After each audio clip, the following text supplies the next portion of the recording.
జల్ జంగల్ జమీన్ ఇజ్జత్ కోసం, అడవి ప్రాంతాల్లో ఆదివాసులకే హక్కు అధికారం కోసం మా ఆదివాసులు, మా దళితులు, మా పీడిత ప్రజలు తరతరాల నుంచి శ్రమ చేసి తిండికి కూటికి గుట్టకు లేకుండా పేదరికంలో అణచివేతల్లో బతుకుతున్న మా ప్రజలు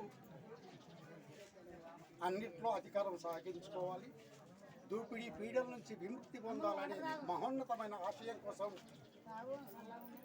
తమ సర్వస్వాన్ని వదిలిపెట్టుకొని ప్రజల కోసమే పనిచేస్తాం, ప్రజల కోసమే జీవిస్తాం, ప్రజల కోసమే ప్రాణాలను కూడా అర్పిస్తామంటూ పెద్ద శంకర్ నుంచి మొదలుపెడితే ఈ శంకర్ వరకు ఎంతోమంది గంగ దాటి గోదావరి దాటి వెళ్ళి జార్ఖండ్లో నుంచి మొదలు పెడితే ఛత్తీస్గఢ్ వరకు అడవి ప్రాంతాలలో ఉద్యమాలు సాగిస్తూ ఎర్ర సైనికులుగా, మావోయిస్టు పార్టీ నాయకులుగా వివిధ బాధ్యతలు నిర్వర్తిస్తూ మహోన్నతమైన ఆశయ సాధనలో భాగంగా అక్కడ జనతన రాజ్యాన్ని కూడా స్థాపించింది.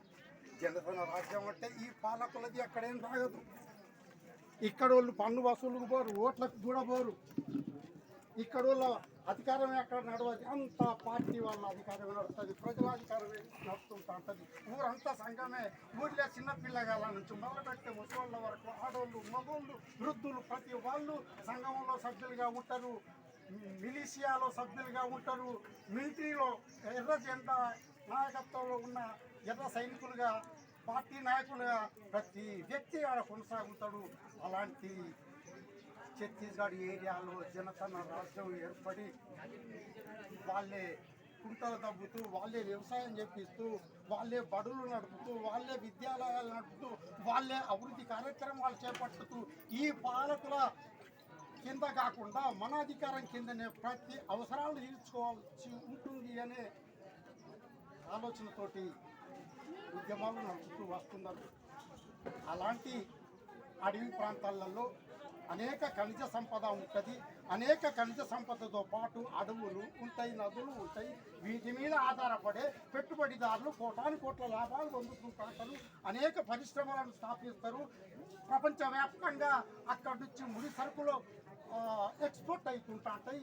అట్లా దేశ విదేశీ పెట్టుబడిదారులందరూ కోటాను కోట్లు సంపాదించుకోగలిగే అవకాశం ఉన్న ముడి సరికంతా ఈ అడవి ప్రాంతాలలో ఉంటున్నది. కాబట్టి ఆ అడవి ప్రాంతాలలోనే మావోయిస్టు పార్టీల నాయకత్వం జనసేన సర్కార్లు నడుస్తున్నాయి. కాబట్టి ఈ మావోయిస్టు పార్టీ జనసేన సర్కార్లను ఆదివాసులను దెబ్బతీయకపోతే ఈ దోపిడీని మేము కొనసాగించుకోలేము, ఈ ఖనిజ సంపదను మేము కొల్లగట్టుకోలేము, కోటాను కోట్ల లాభాలను రాబట్టుకోలేము అనే కుట్రతోటి గత 40 సంవత్సరాలుగా నిర్బంధాన్ని తీవ్రతరం చేస్తూ చేస్తూ చేస్తూ చేస్తూ అది విచ్చలవిడి హత్యాకాండకు దారితీసింది.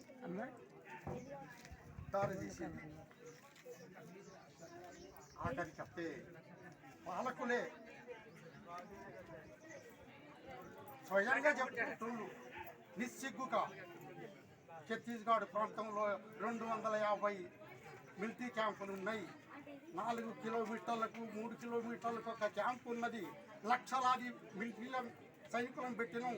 అక్కడ కింద నుంచి దాడులు జరుగుతున్నాయి, మీద నుంచి దాడులు జరుగుతున్నాయి. ఊళ్ళకు లంగాల పెడుతున్నాం, పనుల సంఖ్యలో హతమారుస్తున్నాం. 2024 వరకు మావోయిస్టు ఉద్యమాన్ని లేకుండా చేస్తాం అంటూ పరిజయించిన విధంగా పాలకులు మాట్లాడుతూ విచ్చలని హత్యాకాండాలు చేస్తున్నారు. ఎంతోమందిని చుట్టుముట్టి కాల్చి చంపుతూ, ఊరోళ్ళను కూడా దొరకబట్టి అందులో భాగంగా పదుల సంఖ్యలో చంపుతూ నక్సలైట్లే అందరూ చనిపోయారు, చనిపోయేళ్ళందరూ నక్సలైట్లే అంటూ ప్రచారం చేస్తూ మావోయిస్టు ఉద్యమం, విప్లవోద్యమం పూర్తిగా నిర్మూలిస్తున్నామంటూ ప్రచారం సాగిస్తున్నారు. అందులో భాగంగానే